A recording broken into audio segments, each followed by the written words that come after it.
And now, Mystery Theater.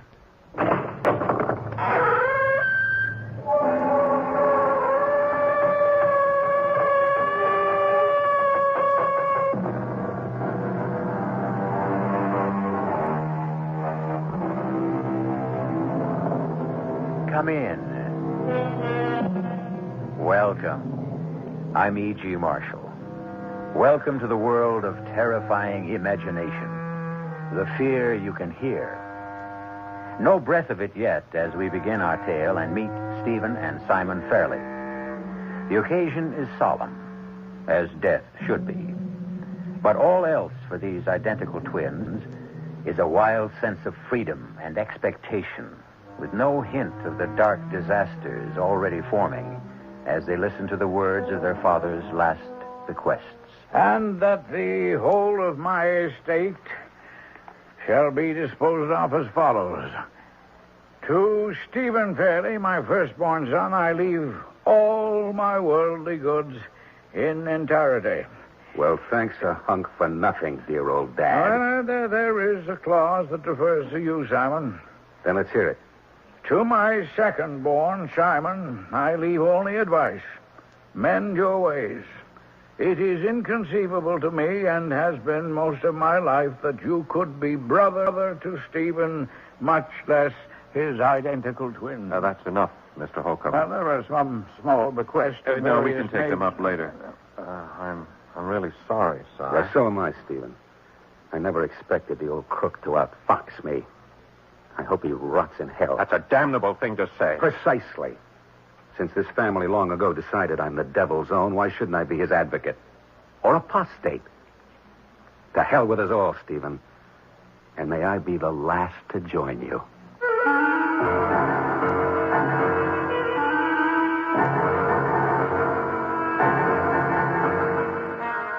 Our mystery drama, And Death Makes Even Stephen, was written especially for the Mystery Theater by Ian Martin and stars Michael Tolan and Paul Hecht.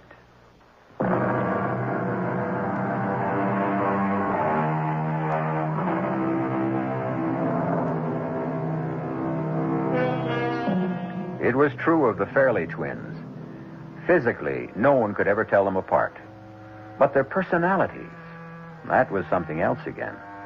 Stephen, the quiet, the considerate, the steady, the accountable. Simon, the wild, the unpredictable, the often cruel, the man of success in nothing. Except for physical resemblance, these two men from the same mother seemed the antithesis of each other. Aren't you going a bit heavy on that, Simon? Oh, just getting all I can, brother dear, while the getting is good. Now that I'm a pauper, I must make the most of every opportunity. Now, don't be a fool. Here, and give me that. Oh, such a waste. But then you can afford it. You've had enough today. Besides, I must talk to you. Well, you mean there may be a chance that I'm not to be cast out and told never to darken the door again? Knock it off, Simon. I got to talk to you, seriously. And for Pete's sake, sit down. No, I think I prefer to face the coup de grace, standing, back to the wall, unblindfolded and unafraid. Well, suit yourself, but quit clowning and stay away from the booze. Okay, Stevie, forgive me. It was just Dad's will. I know he didn't exactly approve of me, but wow. Finding out how much really threw me for a loop. It isn't as bad as it seems. There was a letter to me. He didn't want to leave you with nothing, Simon, and he's asked me to set up a trust to be administered by me to provide you with a decent income. Well, now I think I will sit down. How much? The trust or the income? No, the money in the pocket, my 1 hour older brother. That's what I get while you're alive, right? Yes, $1,000 a month, tax-free. 12,000 shimmering simoleons a year. That's a generous bequest from a man who could have bought Rhode Island and still have had enough left over to cut the national debt in half. Well, what would you have expected him to do? What he should have done, considering who we are. What? Cut the estate right down the middle. Left us each a half. You know why he'd never have done that. Oh, yes, only too damn well. I was 10 before I was old enough to latch onto the truth. Why, you were always the favorite. No, favorite isn't even the word. You know he always blamed me for Mother's death. He hated me. That isn't true. Then why do the you suppose... shoe was somehow on the other foot. Your whole life, Si. Expelled from school after school, the girls, the car accidents, robberies, beating up women, all the things he had to cover Yes, for you. to save the precious Fairley name. All the things I did to get his attention. To have him treat me like a human being instead of a murderer. You've been drinking too much. Oh, no, Stevie boy. This is Simon Cold Sober. Simple Simon, who couldn't have his only parents' love, so he didn't know any better thing to do than to reach out any way to get him to even notice We me. spent most of our lives in boarding schools. Do you think he offered me so much Yeah, more? only the whole ball of wax. I was talking of love. That's a word with no meaning in this house. Even between us. What do we really know about each other? Except as children, we've been separated most of the time. And I always managed to get the short end. Who was drafted while you and Dad lived at home and you joined the business while I crawled on my belly with the VC trying to do what my father didn't have the nerve to do. Get rid of me. None of that was my fault. No. But Becky was something else again. You were missing in action. Reported killed. It was over 2 years, Si. I loved Becky, too, and she turned to me. Yeah, too bad I returned before the marriage had taken place. Still, in my condition then, it was hard to think of us as identical twins. 40 pounds difference in weight made quite a difference, huh? So she stuck with you, and you won, as always. Which brings us back to the immediate problem.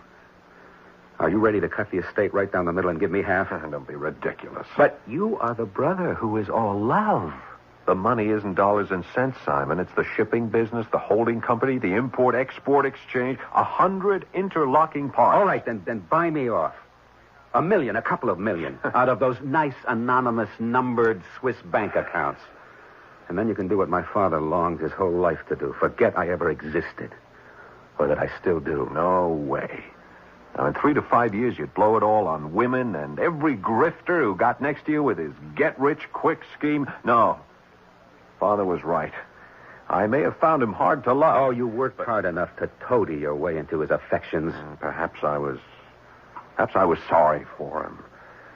Now, who is to say which of us caused Mother most harm, caused her to die in childbirth? Past history. Oh, now there are only 2 of us.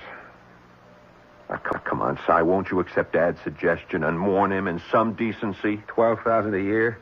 I can't live on that. It's free and clear. You have the house to live in, food, no living expenses. All right, suppose I accept. We'll make it all legal. The trust can revert to you, if you will, by your 35th birthday. And Becky? She's already made her choice. But what? Well, since your unexpected return and Father's death have delayed our marriage, perhaps it's only fair. Look, there's no way I can prevent you seeing her again, and now that you're back to yourself physically, I suppose you ought to. You know our engagement party is a week from tomorrow, but she won't be back from New York till then. In spite of Father's death, we've decided not to call it off. You're invited. And if you think you can replace me as the prospective groom, what can I do to prevent you? But as far as Becky is concerned, if you hurt her in any way, twin brother or not, I'll kill you. Oh, now I must see about the funeral arrangements.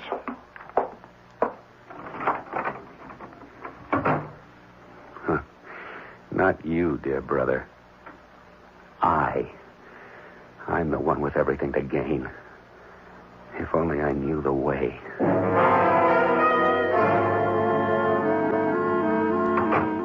Steve, why are you so late? Would you believe a flat tire tonight of all nights? And Becky, well, it doesn't matter now that you're here. But you've got to help me, darling. We're going to have to make a decision. About what? Kiss me first. I don't need any invitation for that. You've never kissed me like that before. There's never been an occasion quite like this. Well, it looks as though it isn't going to be the occasion we planned it to be. What does that mean? It's Father. You know how uptight he can get over nothing. Nobody better. I grew up with one of my own. I never heard you talk like that about your father before. Oh, I just meant the generation gap. Well, maybe that's what it is with Father. He's just laid it out flat. No engagement tonight, no announcement, nothing. Then what's the party supposed to be for? It isn't even a party anymore. It's a sort of memorial service for his old friend. He said it would be an insult to Justin's memory to have gaiety and fun so soon after his funeral.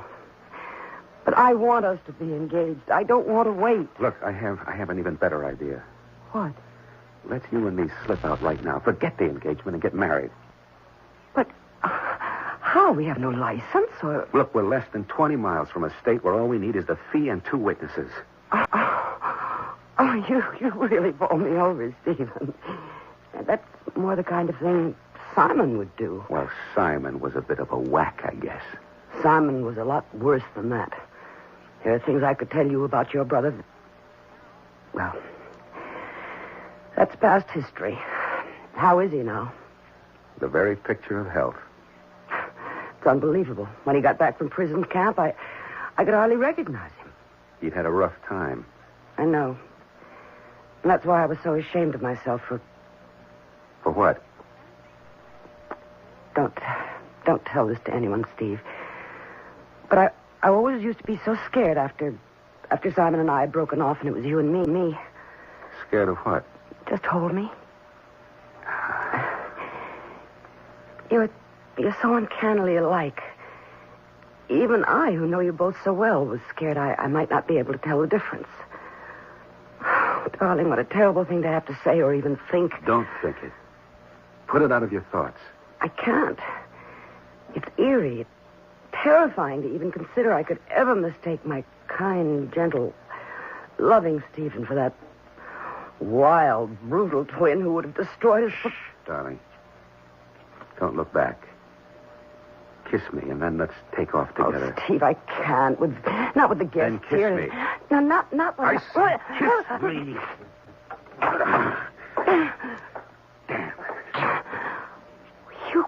You're not Stephen. Stephen would never... Stephen. I've been looking for you everywhere, Becky. Oh, I wish you'd found me sooner. What's going on here? Well, it doesn't matter now that you're here. Seeing you together, there's no doubt, but apart... What is it? Look, if that lousy brother of Stephen, mine... don't be silly. He was just congratulating me. It's a little enthusiastic for just an engagement, wasn't it? I haven't told you the news yet, Stephen. It isn't our engagement we're announcing tonight. What?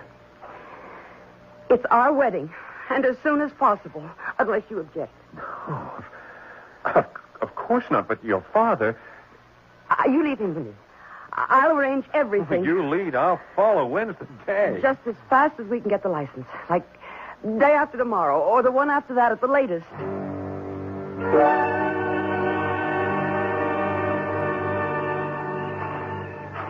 Oh, I wish you didn't have to go, Steve.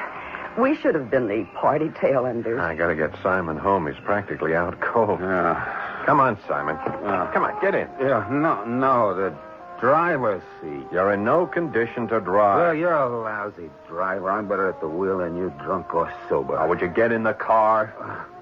Yeah. He's out cold. I hope someone's up to help lug him up to bed. Well, good night, darling. Good night. Drive carefully. The fog coming up. Yeah, I will. Goodbye, my almost wife. Goodbye, my almost husband.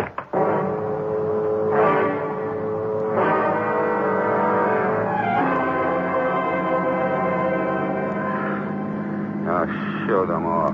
What? Yeah, I'll have her if I want. I'll take everything if I want. You can't do it to me. Well, just shut up, Simon, will you? Just go back to sleep. Huh? Hey, the VC got a roadblock, Lieutenant. Huh? Yeah, I feel it in my bones right around the next bend. To stop the convoy. I want to stop the... Oh! Steve, where are we? All right. Take it easy, Simon. We're just on the way home.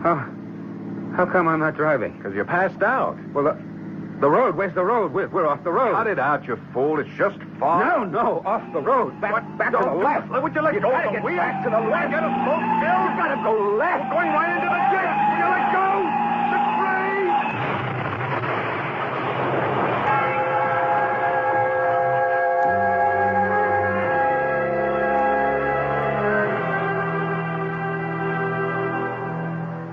After the protesting scream of rubber, the quiet in the forest is a stillness so thick it could almost be touched. A rabbit stands frozen before flight. The birds perch on the limbs, heads cocked, as if waiting to decide which direction danger will come from. The only thing moving now is one of the twins, climbing from the twisted wreck. But which one? I'll return shortly with Act Two.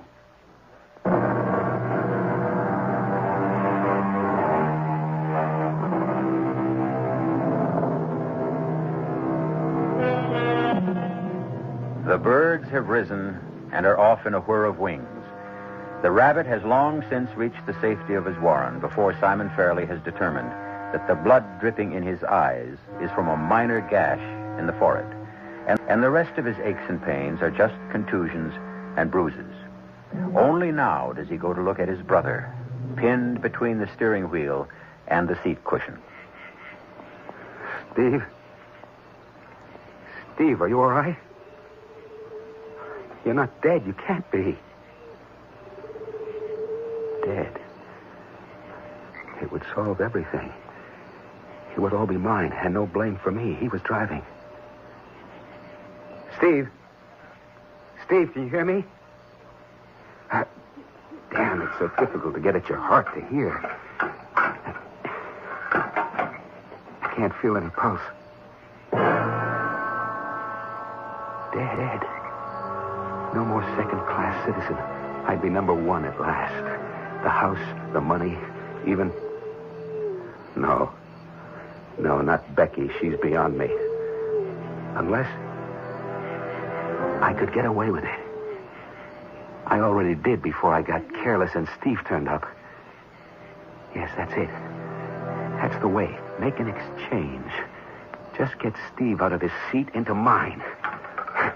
The wheel hasn't got him pinned too tight. No. There. He's coming loose. That's it. It's going to work. It's all going to be mine. What happened? Steve, you're alive. Yeah, I guess so. How are you? Hey, you're bleeding. Huh?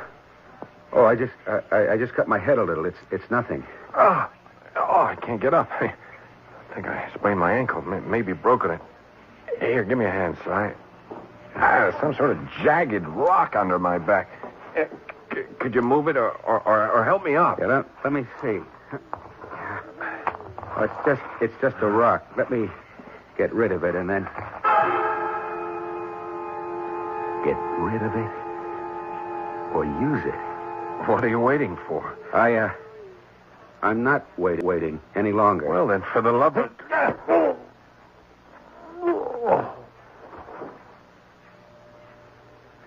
This time, you are dead. But not Stephen. Simon. No time to wait around. There's plenty to do before someone finds you. Go around and break the windshield. No, not from the outside. The inside. Now, get Steve into my seat and get into the driver's seat till someone finds me. All right, fellas, finish up with the pitches and then get those two guys free. Yeah. Now, don't try to move them. The ambulance will be here any moment. You can back down there. Okay, miss, nothing for you. Move along. Oh, Sergeant, please. You've got to let me get through to Stephen. Stephen who? Stephen Fairley. I heard about the accident. You know Stephen Fairley? We're going to be married next week. Okay, cut your motor. Come on out. Look, Miss... Elizabeth Rundell. Oh, sure. I thought I recognized you.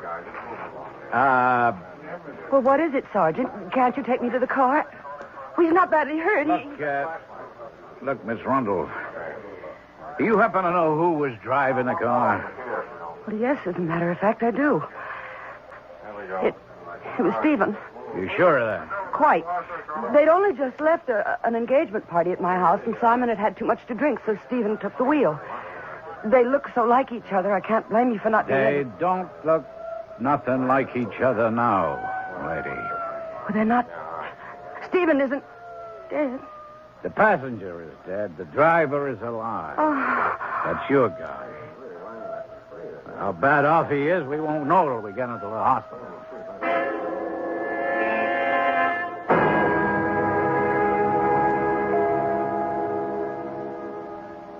Nurse? No, Steve. It's me. It's Becky. Oh, I'm sorry. Do you want the nurse? No, it's just this bandage. It's half over my eyes. You'll be able to tell me from Simon from now on easily with this scar I've got over my eyes. Haven't they told you about Simon yet? What do you mean, told me? He wasn't... Oh, my God, now I remember. I was half out when they found me, but his head must have gone right through the windshield. Is he dead? Yes. Oh, that poor, foolish kid. It's all my fault. I should have put the seatbelt on him. Oh, darling, don't blame yourself. Just tell me what happened. It was the damn fog and Simon's drinking. I was taking it quite easy, but you know that big hollow on Hillsdale Road shortly after Gray's Corners? Mm-hmm. Well, just as we hit that, the fog was like a smoke screen. And at the same time, Simon woke up from some drunken dream about Vietnam and went crazy. He grabbed the steering wheel and threw us right off the road and into the tree before I had a chance to brake. The wheel and the seatbelt saved me. Although I did take a pretty good crack across the forehead, but Simon... Well, forget about that now, dear. It's over and done with.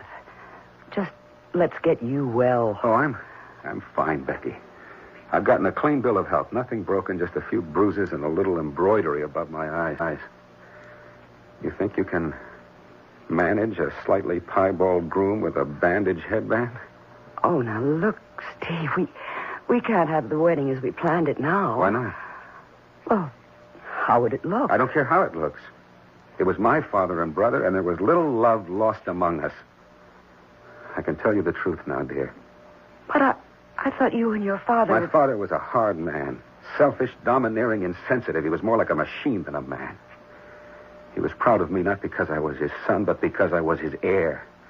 Something to perpetuate the Fairley name. Some sort of pseudo-immortality. Well, I'll make it up. I'll make it up to you. The past, Steve. Our future will be a long and lovely one. Huh. With no twins? Oh, well, I can't promise that. Well, they skip generations. Now, look, you run along and plan something lovely to wear for tonight. Tonight? Yes, darling. I've already arranged the whole thing with cook and butler. You and I are having our engagement dinner alone at the house tonight. I'll send Gray with the car to pick you up at 7:30.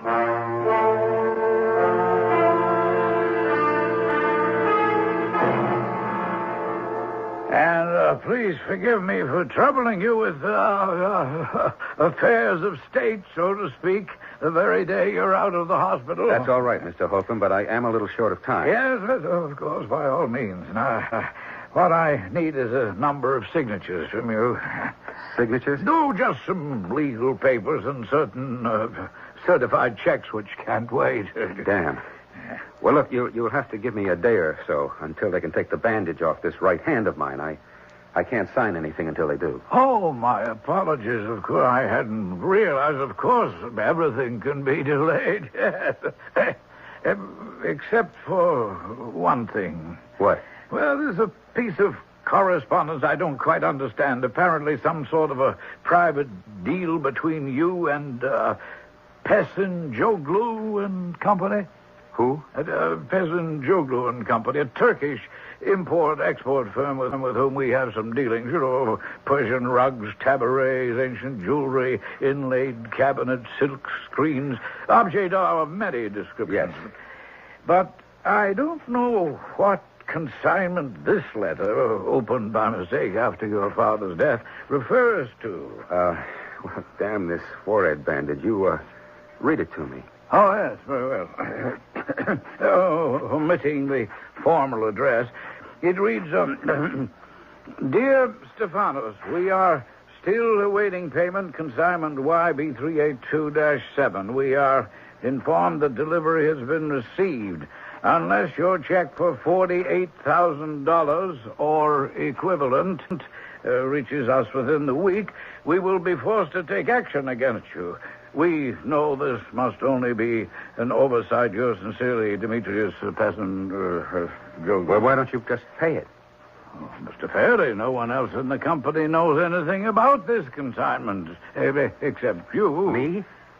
Oh, well, of course. Look, it's a perfectly normal deal. Just pay him the money. Oh, a check that size would have to be countersigned by you, sir, and with your hand. Well, by tomorrow, I may be able to manage. Have we time? Oh, according to the letter, to the end of the week or beginning of next. I don't think it's that important.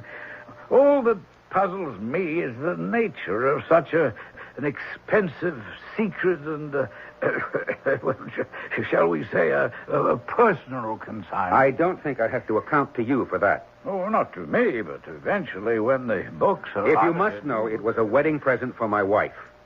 Wife-to-be, that is. It was my father's idea. A necklace. Apparently he got sick before he issued the check. Is there any reason why I can't close this matter? Oh, no, not at all. Everything is yours now, Stephen, eh? Well, now, I mustn't delay you.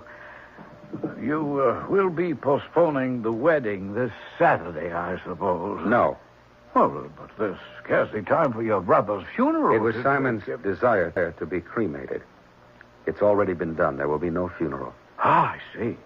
Perhaps you're right, Stephen. There's been enough sorrow for you in the past few days. You have a right to some happiness. That briefcase is very heavy. I'll carry it to your car for you. Well, perhaps it's better I leave it here. Then you can sign at your leisure. Good idea. And now, Oh, yes. Now, of course, I must be off.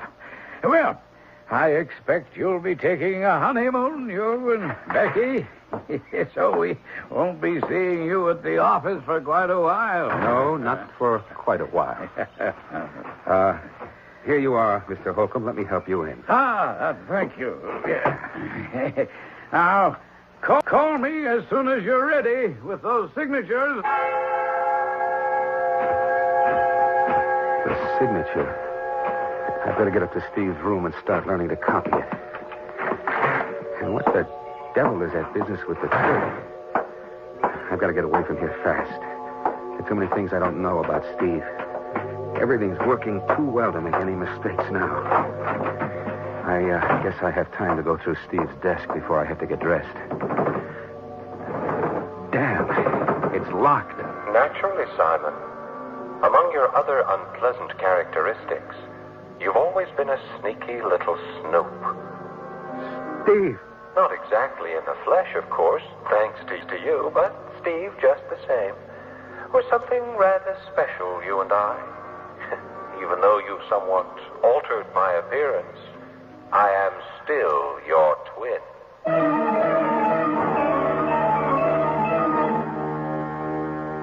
Only the mouth and the chin and the hair, matted now with dried blood, would serve to identify Steve. The rest of the face is a horror of torn flesh and the white shards of shattered bone, out of which wreckage stares the one uninjured eye, boring with deadly intensity into the terrified face of the man who was once his image. I'll return shortly with Act 3.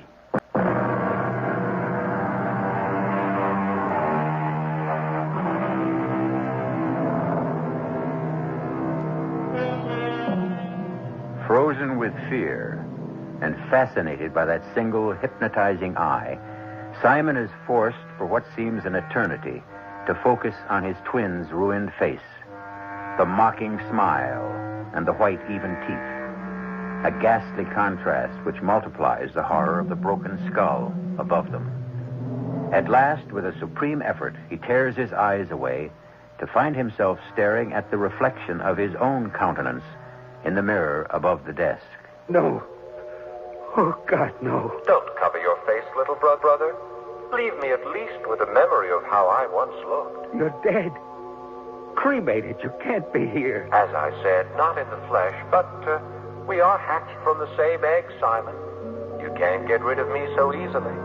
I shall always be with you, in spirit, shall we say? No.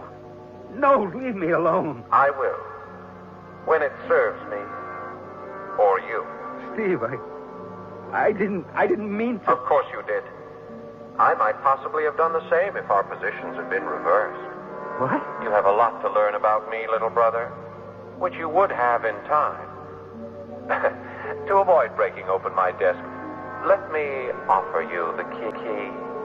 Steve, I can't rummage through your things now. The key. Take it. Why not?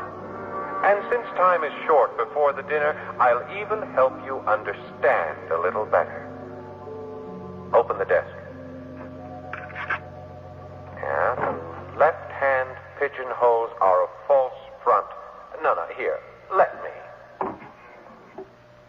There are all my secrets. Now, while you read them, I'll tell you about the most important items. But why are you helping me? Because I want you quite as thoroughly damned as I am. I'll make it brief as you read. Now, Demetrios is in the drug business. For years, I have used Father's impeccably accredited import firm to cover for deliveries. You in drugs? You'll find the evidence in the papers you're leafing through. Wicked Simon, the black sheep. Stupid Simon, really. We were twins in more than the outward look, believe me. The difference was that you didn't have enough sense to bury your faults. I was smart enough to keep them covered up, but not smart enough to realize you had as little scruples as I had when it came to the point. All right, so you lost. Why not let me have my innings now? Why not? I'll even be of help. Until you have studied my signature enough to mask it, I'll even sign your papers for you. Don't worry. The hand that guides the pen may be of the spirit world, but the pen and ink are finite enough. Go on. Get ready for romance. This letter that came from your Demetrios, shall I pay this? Let me see. Oh, that double-dealing crook. Nah, don't pay him a cent. I've already made arrangements so that he will be paid in full. Yeah, forget it. And you? I will not be so easy to forget, dear twin brother. We are bound together by special hoops of steel. As long as I haunt this house, I shall be unavoidably hard to escape. Well, go on. It's time for you to be all that Becky expects of me. Of you? Aren't I what you hope to become?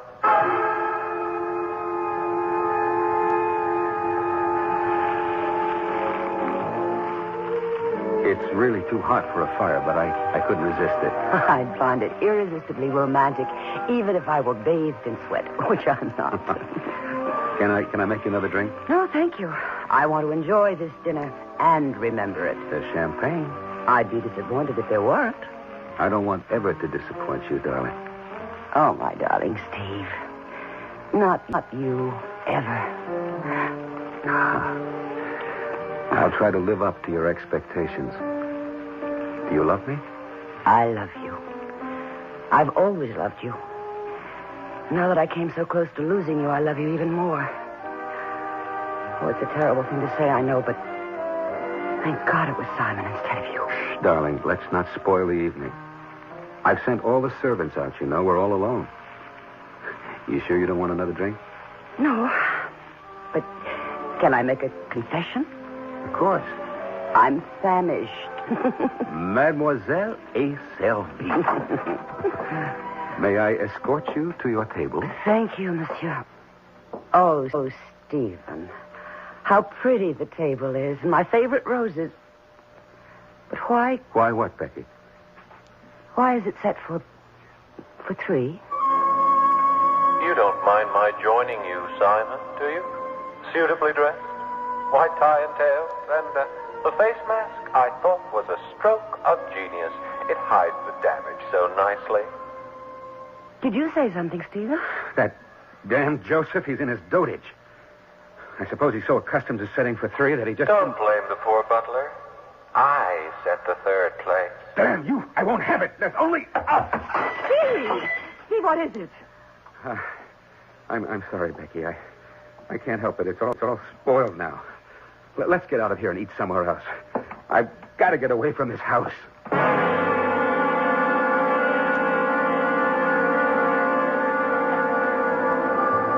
Steve, you're not eating a thing. I'm sorry, Becky. I know it must seem foolish to you, but that extra chair set for our dinner, it threw me. Well, it was unfortunate, I know, when you wanted everything to be just right. But don't blame poor old Joseph too much. After all these years of setting the table for you and your father And Steve... Simon. That's what did it to me. See, I could see him sitting in that chair with his face... You didn't see him after the accident, thank God, but he... Steve, it wasn't your fault. He was the one who grabbed the wheel and pulled you off the road into the tree, wasn't he? Simon.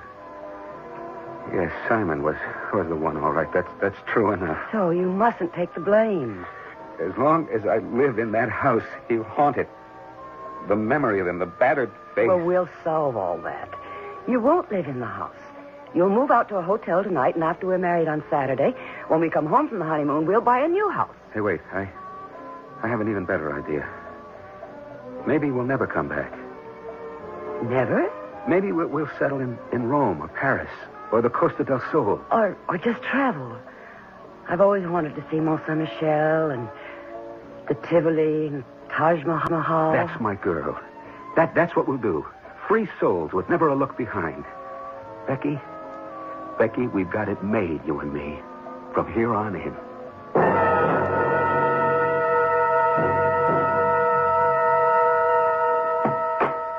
Off for the honeymoon. Oh, God. You again. Always, always, my dear twin. We're prisoners in the same jail. What does that mean? This house.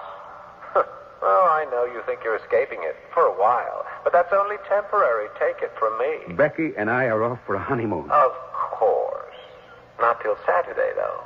Does seem a little early to be packing. Might as well start sometime. And you seem to be planning to take quite a wardrobe. Well, on a ship, there's plenty of room. Plenty of distance between here and there. What do you mean, there? Oh, wherever. What were they, Rome? Paris? Mont Saint-Michel, the Taj Mahal, the very poetic one. Damn you. Do you know everything? One of the few advantages of being a ghost. And you can go everywhere? No, there are limitations. No, I'm tied to this house. And you're welcome to it. Thank you, Simon. Or should I call you Stephen? Oh, it's so confusing since you switched identities. Which, by the by, reminds me, while you were dining and making all your escape plans, I signed all the papers old lawyer Holcomb left, so you are free to go. I suppose I should say thank you. Call it my wedding gift. What about the check for that Demetrius or whatever his name was? Oh, forget about that. That was a private deal. He doesn't need your check. Other arrangements have been made to satisfy that debt, believe me. So, this, as the word goes, is goodbye. Yes. I'm sorry I won't be able to attend the wedding and give the bride away. I never intend to come near this house again. Pity. I'm afraid you're going to be disappointed.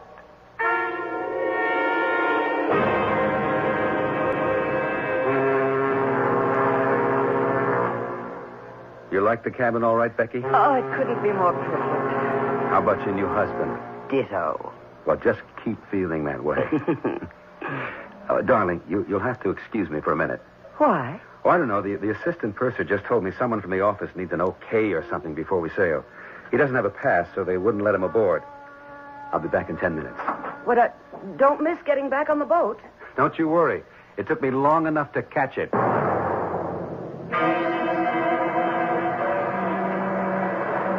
Mr. Hood? Yeah. You from Fairley Company and Sons? Yeah, right. You, Stephen Fairley? Yes.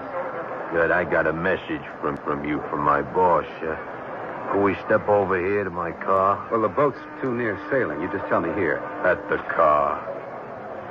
Now, just play it real cool, Mr. Fairley, and don't make any sudden moves. jab you feel is the muzzle of a short-barreled .38. Okay, shall we step over to the car?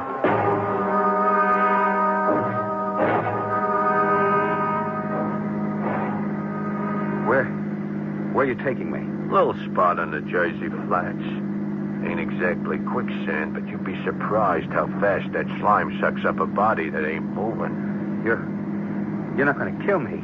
You know, dope is a funny game. Using your business as a front was a great way for us to get the stuff in. But when you try the old double O on Mr. P, that was crazy, Stephen. No, look, you don't understand. I'm not Stephen. What? Stephen is dead. I'm Simon. I had nothing to do with this. Yeah, sure. Gee, no, look, when we had the automobile accident, all I did was change places. I mean, Stephen was driving, and I was... Oh, for God's sake, look, I just got married. My wife is... Please, you've got to listen! Okay. Dump him in the swamp and let's get out of here, Giorgio. Well, here we are, Simon. Back home again. Table set for two this time. That's all there is. The rest are gone. Just you and me. Oh, I know how it feels. But you might as well face it. Eternity is such a long time. And since we were twins, it seemed a shame Simon was alive and Stephen dead. This way, I'm still dead. But even Stephen.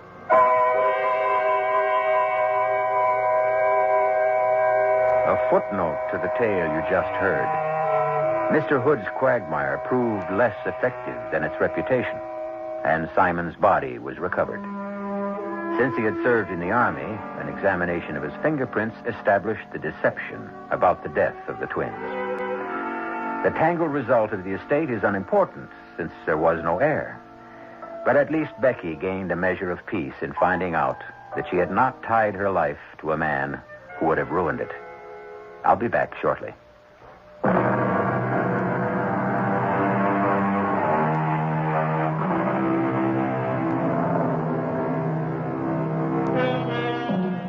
Whenever the dead try to control the living, the seeds of disaster are sown.